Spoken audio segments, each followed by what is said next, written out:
সুপ্রিয় দর্শক, আসসালামু আলাইকুম। আশা করি সবাই অনেক অনেক অনেক বেশি ভালো আছেন। আলহামদুলিল্লাহ, আমিও ভালো আছি।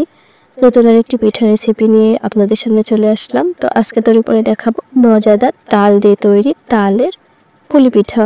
আমরা তাল দিয়ে অনেকেই বিভিন্ন ধরনের পিঠা তৈরি করে থাকি। তো আজকে আমি তৈরি করে দেখাচ্ছি তালের পুলি পিঠা। তো এর জন্য প্রথমে আমি একটা কড়াই নিয়েছি। কড়াইয়ে মেজারমেন্ট কাপের 1 কাপ পরিমাণ দিয়ে দিলাম তালের রস। এরপর মেজারমেন্ট কাপের 1 কাপ পরিমাণ দিয়ে দিচ্ছি পানি, নিচ্ছি স্বাদ মতো কিছুটা লবণ, আর দিয়ে দিচ্ছি 2 টেবিল চামচ পরিমাণ চিনি আপনারা চাইলে স্কিপ করতে পারেন। তো এরপর সবগুলো উপকরণ খুব ভালো মতো মিশিয়ে নিব। এটা ফুটে উঠলেও মেজারমেন্ট কাপের 2 কাপ পরিমাণ আটা দিয়ে আমি একটি ডো তৈরি করে নিব।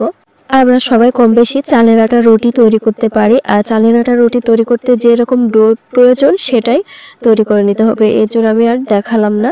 তো মেজারমেন্ট কাপে 3 কাপ পরিমাণ আমি লিকুইড মিল্ক নিয়েছি। দিয়ে দিচ্ছি 1/4 কাপ পরিমাণ কোরানো নারিকেল, 1 চা চামচ দিয়ে দিলাম বাদাম গুঁড়া। এখানে আমি কাজু, কাঠবাদাম ও চীনাবাদাম একসাথে গুঁড়া করে নিয়েছিলাম।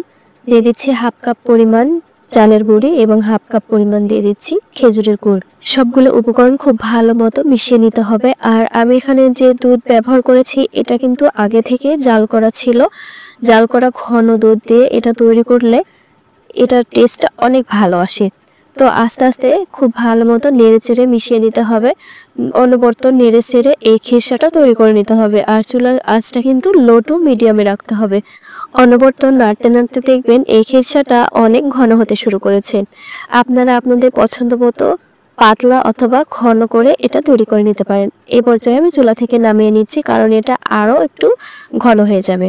আর আগে থেকে যে ডোটা রেডি করে রেখেছিলাম আমি একটা নিয়ে নিলাম, নিয়ে বড় সাইজের একটা রুটি তৈরি করে নিচ্ছি।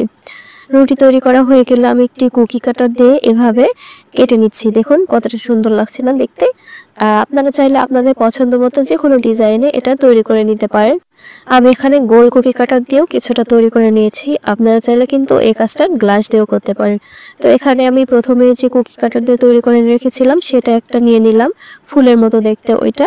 এরপর মাঝখানে খিরসাটা দিয়ে দিলাম, দিয়ে এরকম হাত দিয়ে একটু চেপে নিলেই তৈরি হয়ে যাবে একটি পিঠা। তো আমি আরেকটা দেখিয়ে দিচ্ছি। তো এভাবে আমি সবগুলো পিঠা তৈরি করে নিচ্ছি। আর গোল যেটা দিয়ে তৈরি করেছিলাম সেটার ডিজাইন তো একদমই সিম্পল, আপনারা সবাই এটা জানেন তৈরি করতে। তো এখানে আমি কিছুটা পুর দিয়ে আবারও এরকমভাবে হাত দিয়ে চেপে চেপে নিয়ে ডিজাইনটা তৈরি করে নিচ্ছি।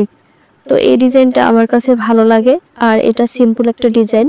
তো আপনারা আপনাদের পছন্দ মতো যে কোনো ডিজাইনে তৈরি করে নিতে পারেন। তো সবগুলো আমার পিঠা তৈরি করা নেওয়া হয়ে গেছে। এখন আমি চুলায় একটি প্যান বসিয়ে দিয়েছি, পর্যাপ্ত পরিমাণ তেল দিয়েছি। তেল ভালোভাবে গরম হওয়ার পর পিঠা দিয়ে মিডিয়াম টু লো আঁচে রেখে এটাকে সুন্দর একটা কালার আসা পর্যন্ত ভেজে নিচ্ছি। তো এভাবেই আমি সবগুলো পিঠা একে একে ভেজে নিচ্ছি। আপনারা চাইলে হালকা বা কড়া করে এটা ভেজে নিতে পারেন। তো দেখুন দেখতে কতটা লোভনীয় হয়েছে না? আর এটা দেখতে যতটা সুন্দর, খেতেও কিন্তু অসম্ভব মজার হয়ে থাকে। বাসায় এভাবে ট্রাই করে দেখতে পারেন। তো উপরটা অনেক ক্রিস্পি এবং ভেতরটা সফট। এই পিঠাগুলো খেতে অসম্ভব মজার হয়ে থাকে। ছোট বড় সকলে এটা খুব মজা করে খাবে। আপনারা চাইলে একবার হলেও ট্রাই করে দেখতে পারেন। আর আমার রেসিপিটি ভালো লাগলে লাইক, কমেন্ট, শেয়ার করে পাশেই থাকবেন।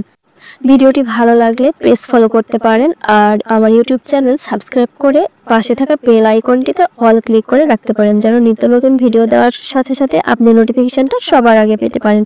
এতক্ষণ ভিডিওটি দেখার জন্য অসংখ্য অসংখ্য ধন্যবাদ সবাইকে। আবারও নতুন কোনো ভিডিওতে দেখা হবে। সে পর্যন্ত ভালো থাকবেন সবাই। আল্লাহ হাফেজ।